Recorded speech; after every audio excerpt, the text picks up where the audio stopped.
In this video, we are going to study about the antacids. Previously, we have discussed about the acidifiers. तो हम तब क्या कर रहे थे, हम बात कर रहे थे in the favour of acids. ठीक है, अब हम बात करेंगे एंट एसिड्स मतलब एंटी एसिड्स. अब हम क्या कर रहे हैं, हमारे एसिड का जो वर्क हो रहा है हमारी बॉडी में उसके हम अगेंस्ट में चलेंगे. ठीक है, तो जो हमारे एसिडिफायर्स थे वो हमारा एसिडिक नेचर प्रमोट कर रहे थे, पर यहाँ पे क्या होगा, उसके अगेंस्ट में वर्क होगा. Antacids are the substance which on injection react with gastric acid and lower the acidity of gastric contents. तो इसीलिए जो ये एंटासिड्स होंगे ये हमारी बॉडी में जो एसिडिटी है उसको कम करेंगे. ठीक है, these drugs relieve pain that occurs in hyperchlorhydria, peptic ulcer, heartburn, and also reduce spasm. Antacids are the weak bases and they raise gastric pH above 4 by neutralizing excess gastric HCl. Antacids act on gastrointestinal tract after being converted into soluble salts by hydrochloric acid. They are given in combination to overcome the constipating effect of aluminum and laxative effect of magnesium. ठीक है, अब जो हमारे antacid, हमें सबको पता है acidity की प्रॉब्लम होती है बहुत लोगों को, तो वो एंटासिड लेते हैं, एंटी एसिड लेते हैं, इनो लेते हैं. तो वो क्या है, उसका नेचर एंटासिड है, हमारी बॉडी की एसिडिटी को कम कर रहा है वो. तो ये जो हमारे एंटासिड्स हैं they are mostly weak bases and they raise the gastric pH above 4. मतलब ये क्या करते हैं, हमारा जो गैस्ट्रिक पीएच है उसको 4 से अबव ही रखते हैं, ताकि क्या हो जाए, ये हमारा जो गैस्ट्रिक HCl है उसको न्यूट्रलाइज करने के लिए जो एक्स्ट्रा है, ज़रूरत से ज़्यादा है.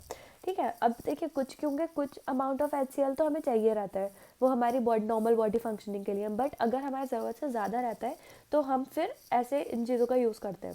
ठीक है, antacids act on GIT after being converted into soluble salt. सबसे पहले सॉल्युबल सॉल्ट्स में कन्वर्ट होकर फिर हमारे GIT में एक्ट करते हैं ये the antacid.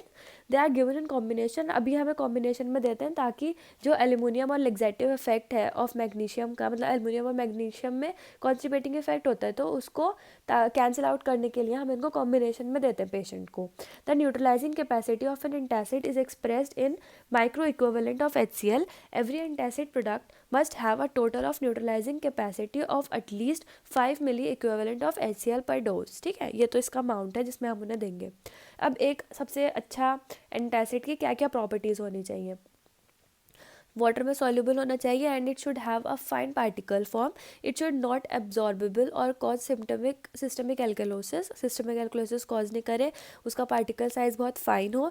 It should be able to exert its effect gradually and over a long period of time. ठीक है, मतलब बहुत लंबा टाइम तक इफेक्ट शो करे, मतलब उसका जो ड्यूरेशन ऑफ एक्शन है वो ज़्यादा हो. It should not be laxative और it should not cause constipation. It should not cause any side effects. It should be stable and readily available, मतलब स्टेबल हो हर टेम्परेचर पे और आसानी से अवेलेबल हो पेशेंट्स को. ठीक है, it should B palatable and inexpensive. आसानी से हम उसे ले सके पेशेंट और ज़्यादा महंगा भी ना हो. It should probably inhibit pepsin. It should not produce large volume of gas. ठीक है, so these are the ideal properties of the antacid.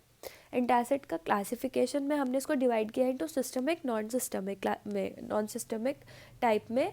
The first we have, they are also known as absorbable antacids. They are soluble, readily absorbable and capable of producing systemic electrolytic alteration and alkalosis. For example, sodium bicarbonate. ये कैसे होते हैं, ये absorbable होते हैं nature में. They are soluble, readily absorbable and they are capable of producing the systemic electrolytic alteration and alkalosis. Non systemic antacids कैसे होंगे, इनको हम नॉन एब्जॉर्बेबल बोलेंगे और ये एब्जॉर्ब नहीं होंगे इजीली और they will not produce systemic electrolytic alteration. ठीक है, for example calcium carbonate, aluminium hydroxide gel. Non systemic antacids are further divided into aluminium containing antacid, calcium containing antacids, magnesium containing antacids and combination antacid preparation. तो aluminium containing antacids में हमारा आ जाएगा aluminium hydroxide, aluminium phosphate as the name is suggesting. Calcium में आ जाएगा calcium carbonate, tribasic calcium phosphate. Magnesium containing में we have magnesium carbonate, magnesium oxide and magnesium hydroxide. और कॉम्बिनेशन एंटासिड प्रिपरेशन में the cations are produced by the action of HCl on antacid. Cations such as calcium and aluminium have constipating effect while magnesium have laxative effect. खाली अगर हम कोई भी element use कर रहे हैं तो हमें उसके साइड इफेक्ट पता है। फॉर एग्जांपल अब हमारा यहाँ पर कैल्शियम और एल्युमिनियम है, they are having a constipating effect, पर मैग्नीशियम में लेक्सेटिव इफेक्ट है। तो जब हम इनको कॉम्बिनेशन में देते हैं पेशेंट को तो दोनों इफेक्ट बैलेंस आउट हो जाते हैं, ठीक है। तो इसलिए कॉम्बिनेशन ऑफ कैल्शियम मैग्नीशियम और aluminium magnesium salts are given, ठीक है। Combination antacids are the antacids that help in overcoming constipating effect of aluminium and laxative effect of magnesium.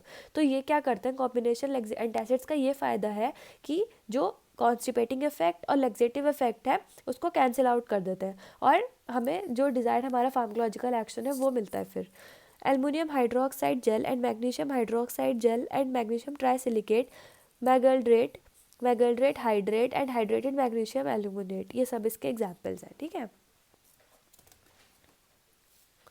Limitations क्या है एंटासिड की, they should not be used in patient that are suffering from renal impairment, मतलब जिनकी kidneys properly work नहीं करती हैं।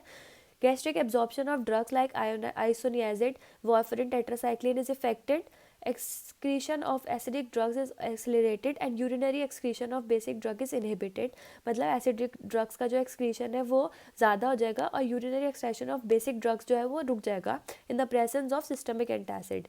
Therefore antacid should not be used for longer duration. मतलब जितनी ज़रूरत है बस उतना यूज़ करें और ज़्यादा यूज़ इसका harmful है। So this is it for the introduction part of antacid. इसके बाद नेक्स्ट वीडियो में हम पढ़ेंगे about the drugs that are included in antacids.